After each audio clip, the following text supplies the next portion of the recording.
Good day, and welcome to Abundant Life. I'm here with Randy Kay. My name's David Baldwin. We're going to have a little fireside chat about Randy's experience that he actually died and interacted with God. Pretty amazing story. He's written a book about it called Dying to Meet Jesus, and it's a story that is worth telling. So, Randy, give us the overview of what the experience was like for you. Yeah. David, I did not believe in near-death experiences until I had my own. I really have been involved in clinical work, leading a clinical team in neurology and cardiology, cardiovascular surgery, for much of my career. So I was scientifically based, fact-based, and oftentimes refuted those stories. What happened was I was crying out to God, if I was in a moment of feeling broken and frustrated with God, and I shouted out in my bedroom, God, if you're there, I need to see you. I need you to show up. So I came back after an interview with a large company, healthcare company out east, and when I returned, my calf started hurting. And I let it go. I thought, well, I'd been exercising previously. Maybe I strained my calf. So I let it go for a number of hours. I actually went bicycling up the coast. We live in the San Diego area. And normally what would be a very casual bike ride turned into a very arduous one. And my calf swelled to about 1.5 times its size. Again, I tried to reason or rationalize it by saying this is just a pulled muscle and there's no need to fret, because after many trying months, actually, we were going on a trip with my family to the mountains. So the last thing I wanted to do was really go into the doctor, but it got so bad I could not walk up the stairs. I have asthma, and so my breathing typically is strained, but now it was tremendously strained to the point where I couldn't even go from the kitchen to take out the trash to the side yard without being very winded. And when I tried to go up the stairs, I could barely move my leg. The calf was very heavy at this point, so I decided that I would go to the orthopedic doctor to just get an anti-inflammatory agent, some medications, maybe a painkiller, so that we could go on our trip. So I went into the orthopedic doctor, and he said to me, okay, this doesn't look normal. By this time, it was almost twice the size of my left calf, which was normal. He said, press into your heel and tell me how that feels. And it was very painful. He said, press into the ball of your foot. And I pressed into the ball of my foot, and he said, is that painful? And I said, no, just my heel. And he said, then that's not the muscle, because in the ball of your feet, if you press in, that's the straining the muscle, but in the back, that's straining the deep vein. I went into I was rushed to the ER, and then went through a series of tests, an ultrasound where they test for blood clots from the lower leg up, and throughout my entire right leg there were blood clots, and several of them. Not just one blood clot, but there were 6 blood clots, which had traveled all the way up the leg. And what happens with blood clots and them traveling is that your arteries basically become larger, your veins become larger, I should say, as it travels up the leg. And eventually it goes into the lung, and it blocks the pulmonary artery, which is the main artery for breathing. That was what was causing me to feel very winded.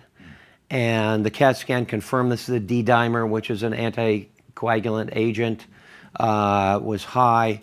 All the levels were very high. At that point, the doctor came in after all of the tests, and he said, you were a walking dead man when you came in here.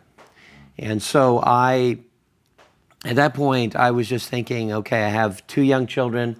I have a wife. We'd already gone through some trials. I needed to support them, and all of those questions that arise as a result of facing potentially an impending death, because the doctor also said there was a 27-year-old young lady, surfer, who came in the prior day, and she had died from this very thing called pulmonary embolism, which is a blockage, clotting the airway. It happens to be the third leading cause of death. And so the only thing that could be done was one of two things. To rush me to University of California, San Diego, where there was a specialist to crack the chest to remove the clots, because there were several of them. And the doctor felt if I was transported there, by the time I got there, I would be dead. So I was placed on heavy anticoagulants, that is blood thinners at that point, and it was just a wait and see game. The patient in next to me was transported during the course of this time, as we were waiting to see, if the body would start to reconcile these blood clots. And the patient next to me was corded out of the room, and I learned later that he probably had what was called MRSA, which is it's a bacteria, it's a antibiotic resistant bacteria. One of the most fatal at that time. The death rate on that alone was 20%. And so I had both of these things going on. Now I had what essentially amounted to a traffic jam throughout my body. The doctor came in and tried to pull from my arm some blood, and he said, well, this is strange. And he could not, because my blood had been coagulating throughout my body, he could not pull out or extract any blood to test it in the lab.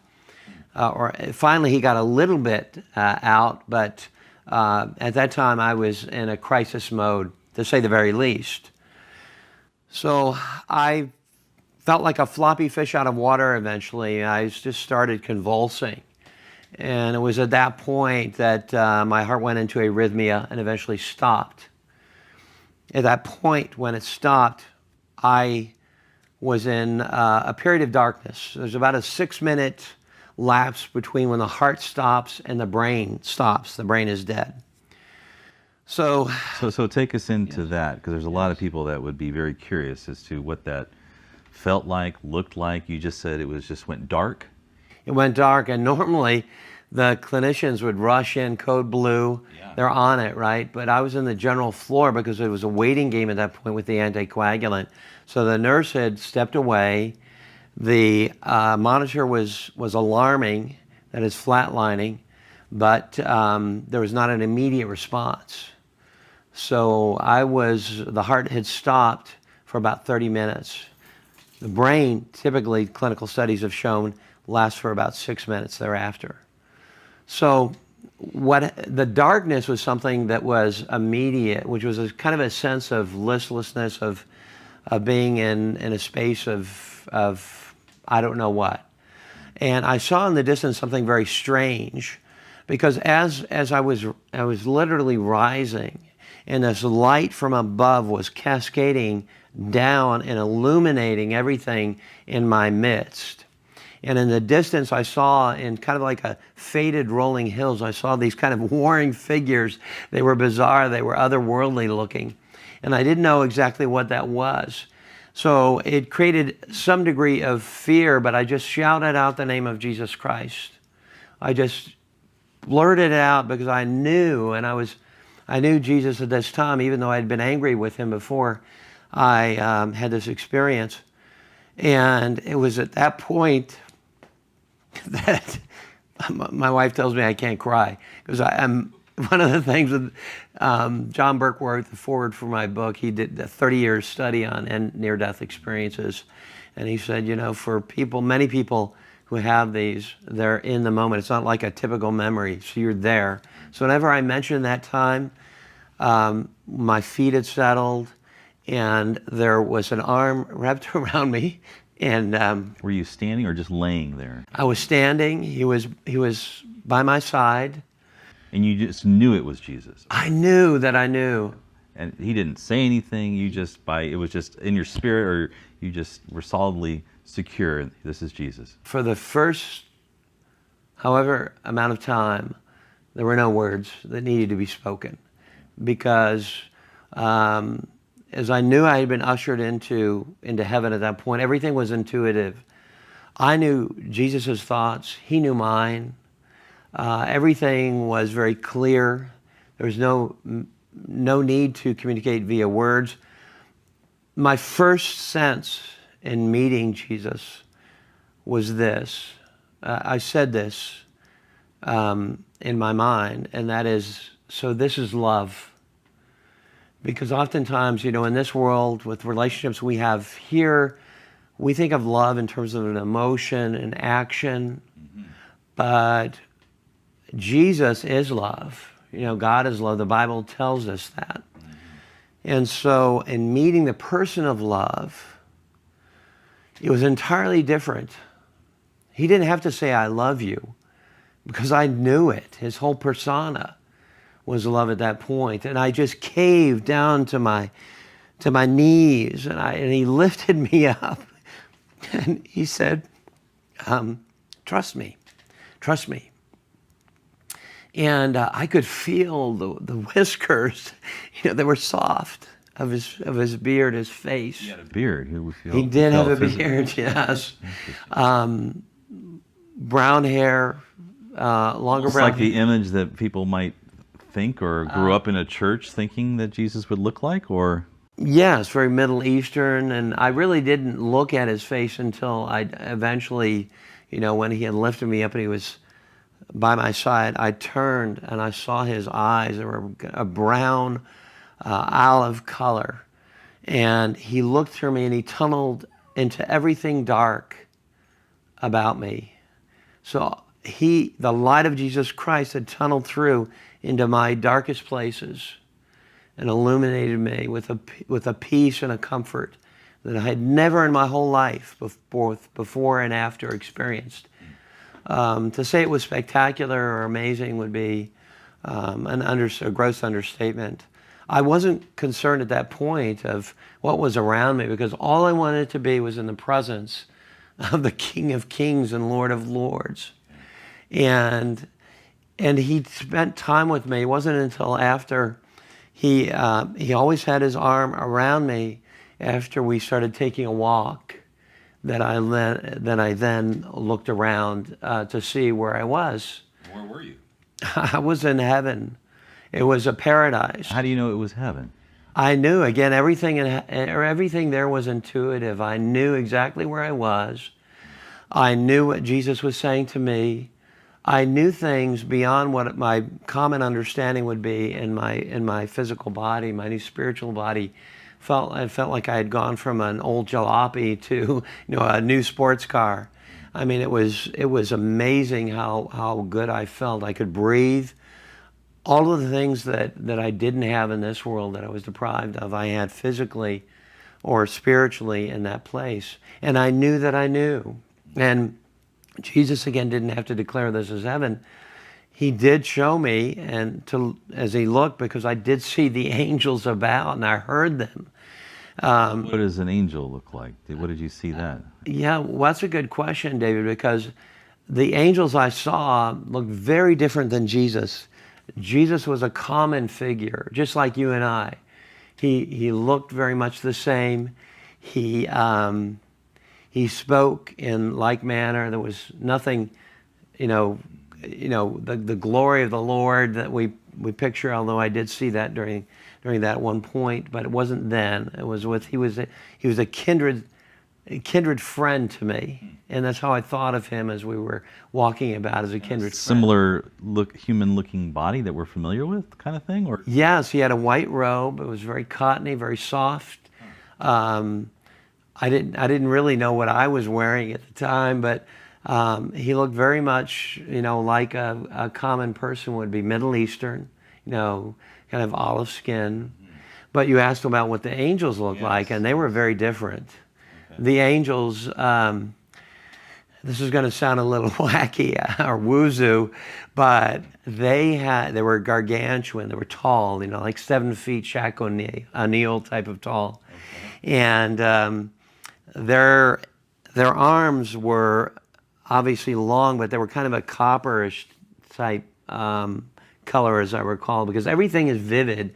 Even now, the memory is vivid from heaven. Again, that's something indicative of many of those who have had experiences like Mary C. Neal and Don Piper. There was something about their eyes. It was almost like they were more fire than they were pupils. It was their voices resonated like would be multiple voices at once. So they were otherworldly, I would say, versus Jesus was very kindred in his appearance and his nature. And I could see for the first time, and looking at them, I could see, and I think Jesus understood this as well, because he did talk to me. I could see why at the beginning of time, because of these awesome figures, the angels, why some like Satan could say, well, follow me, because Jesus was that familiar and they were that unfamiliar. And that a multitude, 10% or a tenth of the angels would leave with Satan, because it was that way. But everything in heaven had life. Everything was blooming and full. There was nothing dying, no like fall, Was it like a leaves. forest of trees or flowers or water or rivers or what? Yes, it was like a naturescape, but it was also more than that. So I saw villages of people, and the villages blended together. So they were contiguous, and they weren't like a Tudor style or anything of that nature.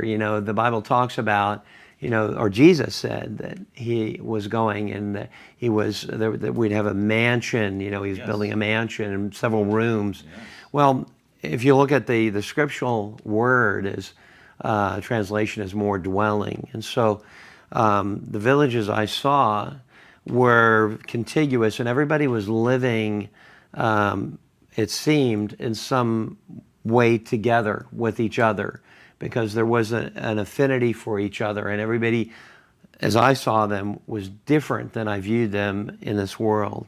I didn't see, for example, any racial differences, although they were, racially, ethnically different. I just saw them as their features, as the creativity of God. There was nothing carrying over from this world, no prejudices, nothing of that nature, because in heaven I felt perfected.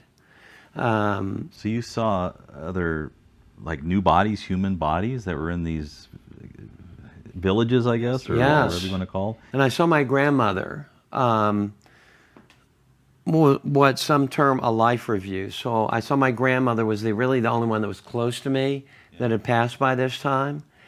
And I saw her, and I had actually led her to the Lord in prayer years prior, and she was there, and I could see her, and she was youthful. She was more like the pictures I saw in the photo album as a young person, not the grandmother I knew before she had died, or as I knew her in this world, but I knew that it was her, and I saw other people as well. Wow. Yeah, and then there was, one of the most striking things was the river was coming through, and there was just a river. I know the Bible talks about the river of life, and I didn't understand that conceptually, but nothing is metaphorical in heaven, by the way. Nothing is allegorical.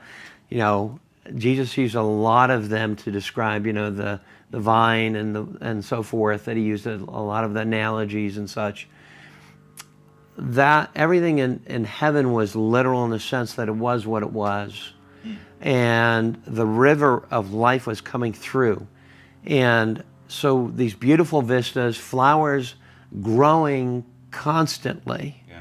So there was nothing dying in heaven. Everything, and the colors were more vibrant. I saw shades of colors and fragrances that were exponentially more varied than any I had seen. So in other words, you'd see reds of maybe hundreds of different shades of reds. It was like somebody had removed a veil, and then everything became so brilliant and so breathtaking.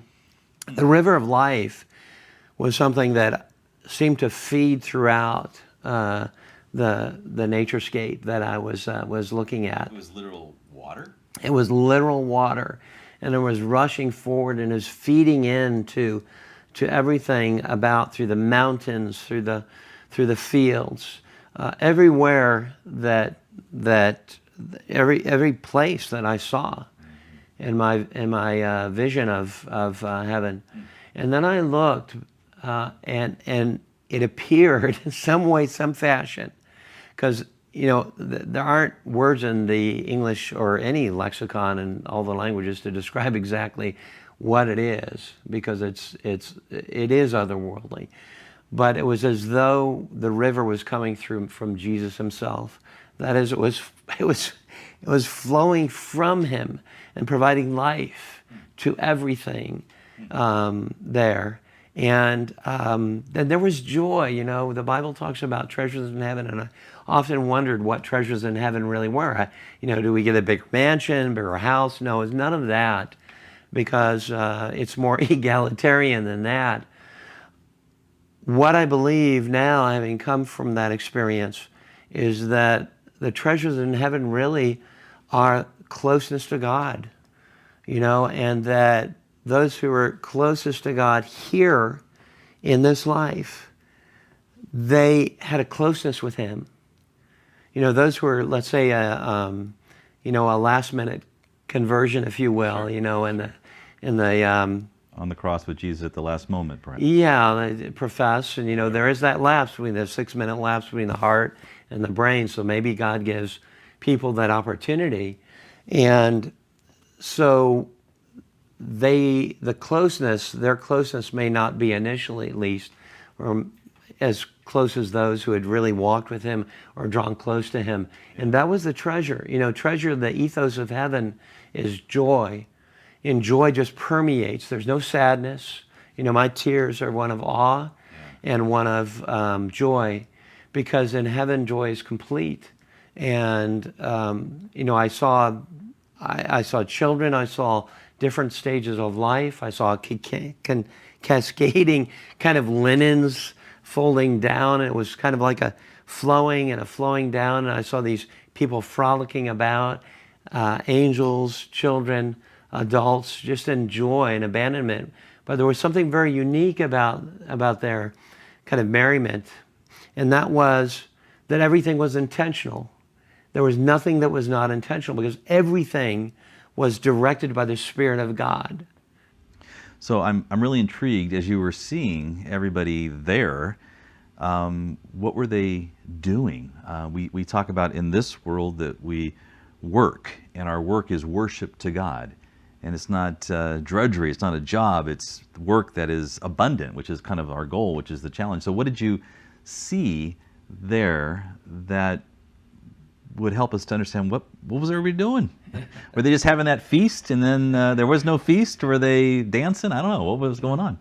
It wasn't boring, because a lot of people, I think, have a preconception that heaven is, and it's the clouds and it's all of that, which is not at all true. I mean, everyone had things to do and activities, and they were different activities because they were all orchestrated by God. So God orchestrated, and again, it was the Spirit of God, but also the presence of God was permeating all of heaven and speaking to people. So he was directing. Well, give me some of these activities. Were they just throwing football like that song? I mean, what were they doing? Yeah. So they were constructing things, but not construction as we would, let's say, a building. What they were doing is constructing that is God's intention for them. For example, one of the visions I had, or one of the sights I saw, was three people. There was a woman.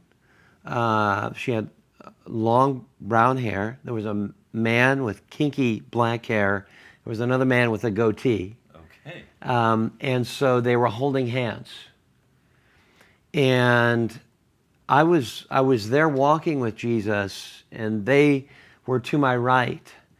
But the woman was praying, and she was looking, and it seemed she was praying to the Lord, But she wasn't looking at Jesus who was next to me. It was as though Jesus was standing in the midst of them as they were holding hands.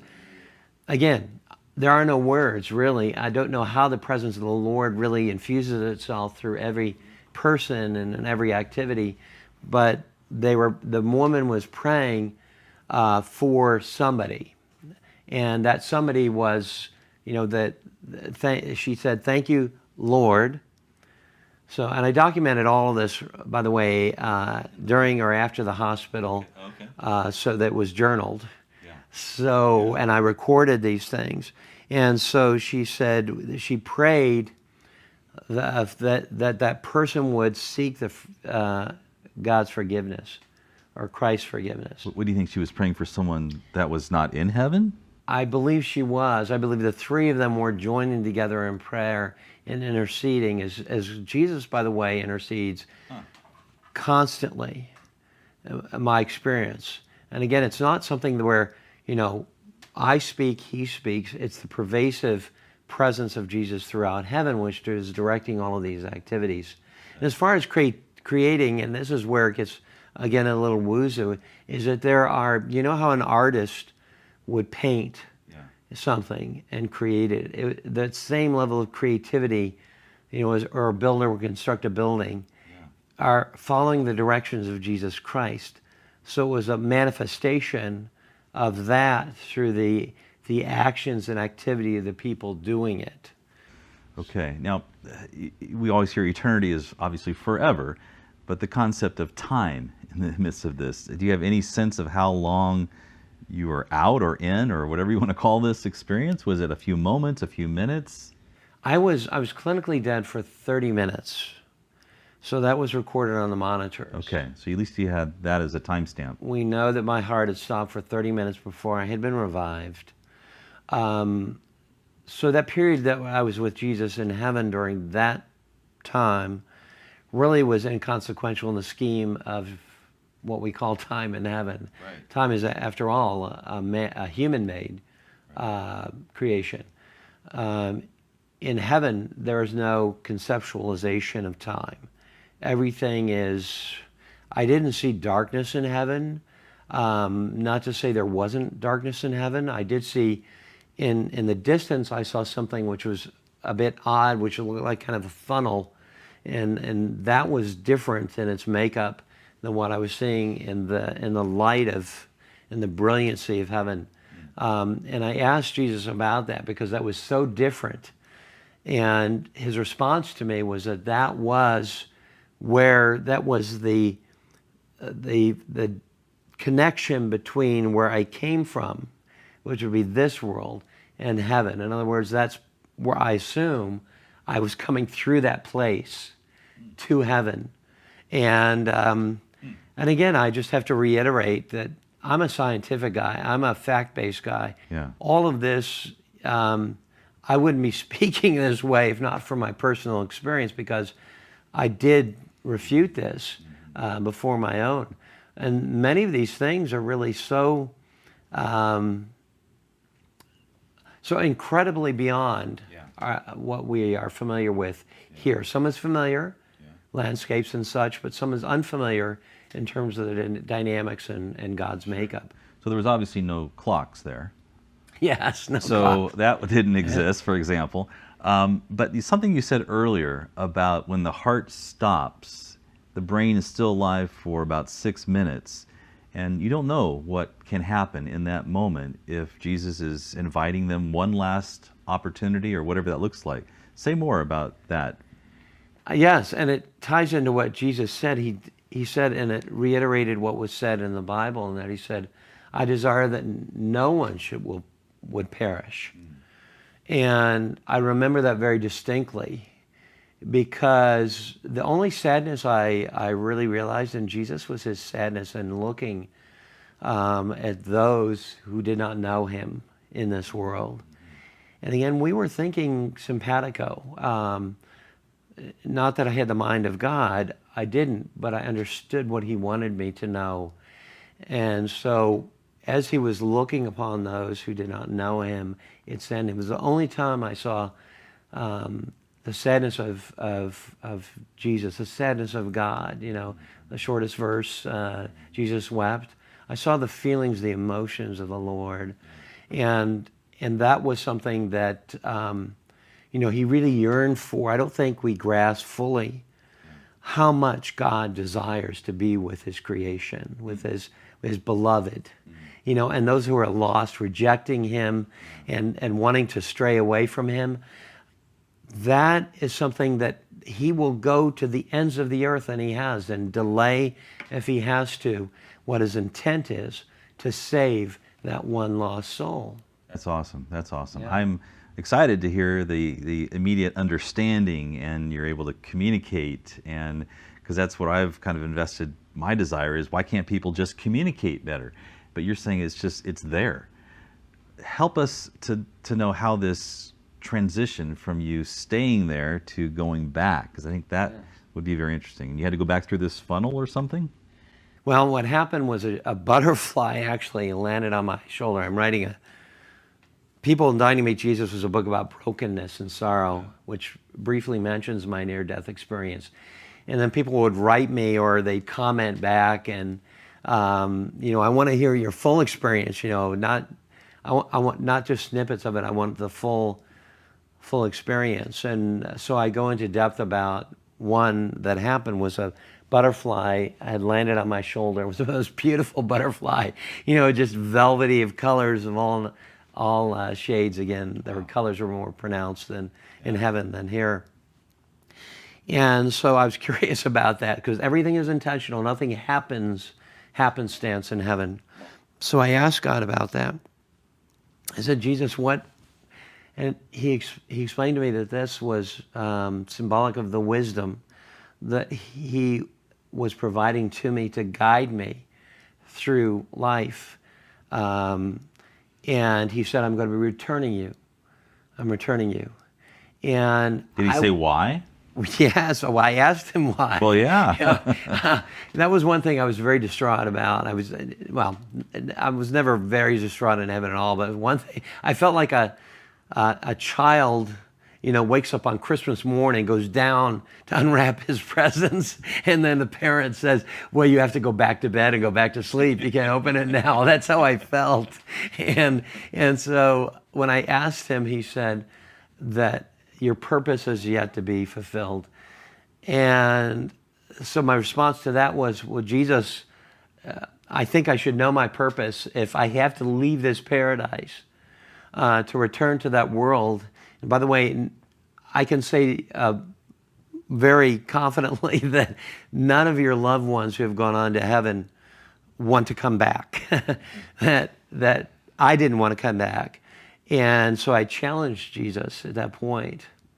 And he told me that my purpose had yet to be fulfilled.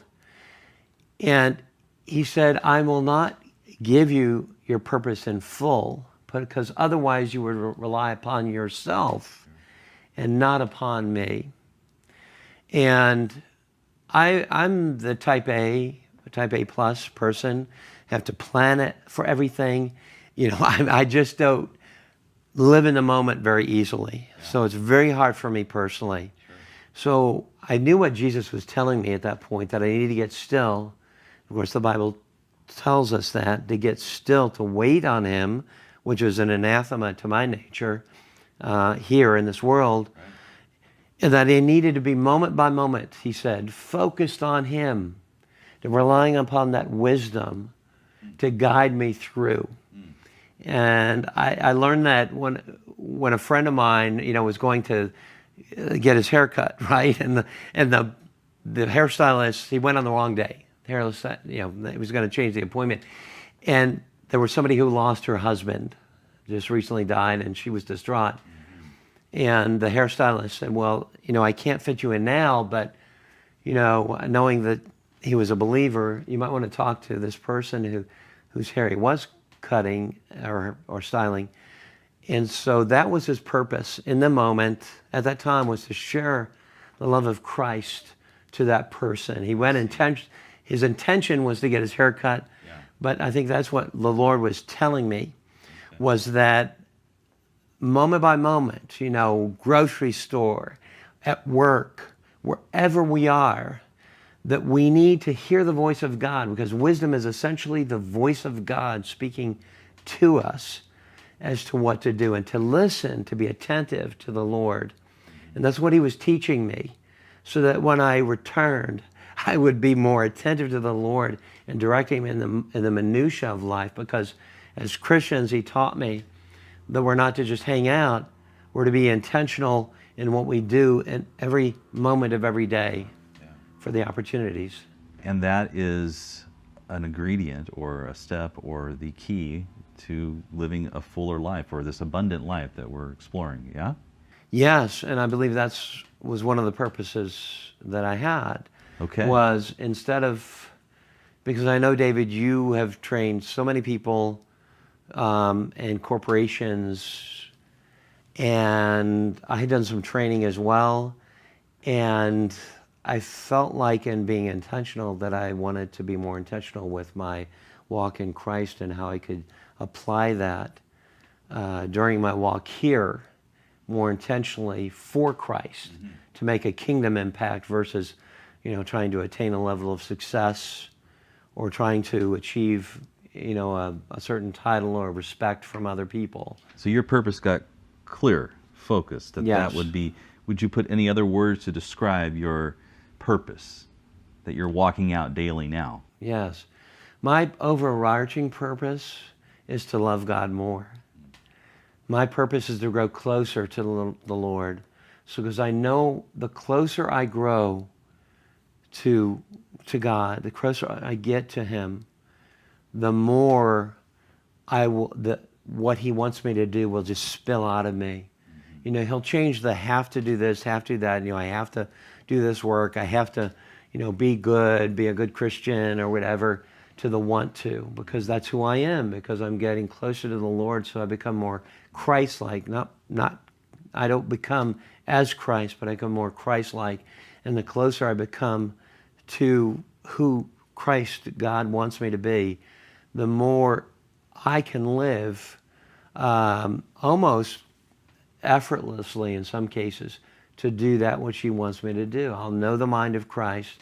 I'll listen to him as I heard him all of the time in heaven, but I'll be able to listen to him more attentively here and be able to do that which he tells me. And I'll have the will to do it. The have to will be changed to the want to. I'll want to do good. Yeah. I want to do these things that are honoring to God and good for other people. So then you're thrust back in, or gently placed back in, and you're now called to live this purpose out, but you're back in this world where the evil one's going to trip you up and challenge you and say you can't have the abundant life, you can't live this purpose, or is just going to throw everything your way. Did Jesus give you any insight, or just says, just remember the butterfly, or what was it that he said when you go back in? How are you going to navigate this? Yeah. So he told me there would be trials. He told me in his word, but he reiterated that, because what happened subsequent to my return. So my last memory of Jesus was he held my hand, and I said, I love you. I knew he loved me, so that was a given. And that was enough for a lifetime. So, and then I woke up in the Stark hospital room, and I thought, I needed to recover for, months after that, because I had so much damage to my valves in the leg and the heart. My lungs were damaged. I thought, okay, now I'm enlightened, I'll just go out and do God's will. I'm a better person, for having met him face to face. What happened was some of my greatest trials. Our daughter had many strokes, and she couldn't even remember her childhood, and in her adolescence she had these strokes, and then she was raped, and then I had the finance. We had about $500,000 in bills because of my hospitalization, and I had all kinds of trials. Sure. And I felt like I had my Job moment, and I felt like I deserved to have my post Job moment, which was where he got threefold more. Yes, yeah. I thought I had to come back. So I know it sounds crass, but at least God owed me that, right? A season of bounty, Right. and it was quite the opposite to that, which was a season of trials and brokenness. But what I realized through that is that God was using that because I had this confidence that I never had before. I will never doubt God, as I did before my near-death experience, where I shouted, "You need to show up. I doubt you." Crisis of faith. I'm confident. I'd be stupid not to be confident in my Lord that He is who He is, and that heaven is for real, and all of those good things that now I know in my heart of hearts. But I had that confidence that He was always with me to carry me through. So I was more capable, able to carry through that brokenness, the hardships that came my way post being in heaven, that maybe otherwise it would have been too devastating for me. So He knew that, and He equipped me to do that. And so my mission, really purpose to a large extent, is helping people to overcome suffering, helping them to overcome brokenness so that they can live the abundant life. So how are you living the abundant life through that strategy or that calling or that direction? Yes. My abundant life definition of it is very different than what it was previous. My definition of the abundant life really is in being filled with the Spirit of God, Jesus Christ, so that regardless of the circumstances, good or bad, that the stability of being filled with God's Spirit is the holding force to being able to overcome obstacles and trials. Because there are really only two ways I learned that one can go in living the abundant life. Say more. One way is, when trials hit, is to run away. Blame God like I did prior to my NDE. Near-death experience. Near-death experience, right? To run away from God, blame God, just seek out other things, besides God. And that causes a lack of abundance. The other, better way for living, and the only way to live an abundant life, is to run closer to God. That is, to dig in, seek His face. Be honest. God, I don't know why you put me through this. I don't know why I have to go through this trial. And if you have to shout out to Him, I feel abandoned. I don't even know if you're there. Be honest, transparent with God, because He knows our heart. And then, but we're seeking. He knows that we're earnestly seeking Him. He knew that, and He did show up. He showed up. I had to die for Him to show up. But earnestly seek after the face of God, so that we don't have to die physically. But this is what I discovered, is that, because I have a lot of people that have contacted me or I've known have gone through tremendous suffering of all kinds. And I noticed that those who took that second route of drawing closer to God, so it hit, the inevitable consequence, suffering, trial hits, they run closer to God. They're in that group. That those are the people who are closest to God. And that really is the treasure in heaven. So their loss in this world is rewarded in heaven by closeness, in intimacy with God, that it will make it all worth it. Nothing is lost. Nothing is lost. It will all be redeemed. And that is a guarantee from the Lord that I learned not in His Word, and I learned it being with Him. That nothing is lost. Everything will be redeemed. He redeemed our lives on the cross for those who receive that. And He redeems us. Everything, Romans 8:28, all things work for good to those that belong to Him and are called according to His purpose. And His purpose is established. It's in our DNA, spiritual DNA. It's really discovering that. And the way that we discover it is to grow closer to God, to hear the voice of God's Spirit to direct our steps. And that those people who have suffered the most, then their reward, The redemption is not just on this earth, as it isn't for me, because I'm able to help people, be able to love them more sincerely, because I feel their pain. But also I know that when I go back, oh, phew, it's going to be beyond words. That's the abundance. Thank you. That's awesome, Randy. I'd love to talk to you more, and we will. This is the book, Dying to Meet Jesus. There's another resource you have coming out that's going to even offer even more detail about this amazing experience. I don't know if there's even a word to describe what you've gone through. And then, it's like you being the true skeptic, and to have this experience is really helpful, I think, for those that would be like, is this legitimate? Is this real? Is he making this up? Or what is that all about? And you hear the movie Breakthrough, which was pretty remarkable, and this Heaven's for Real, you mentioned that as far as an interesting phrase there. But we have a lot more for you. This book came out in 2020, just prior to the pandemic. So interesting timing there. But this was a video podcast for Abundant Life on the story that Randy shared.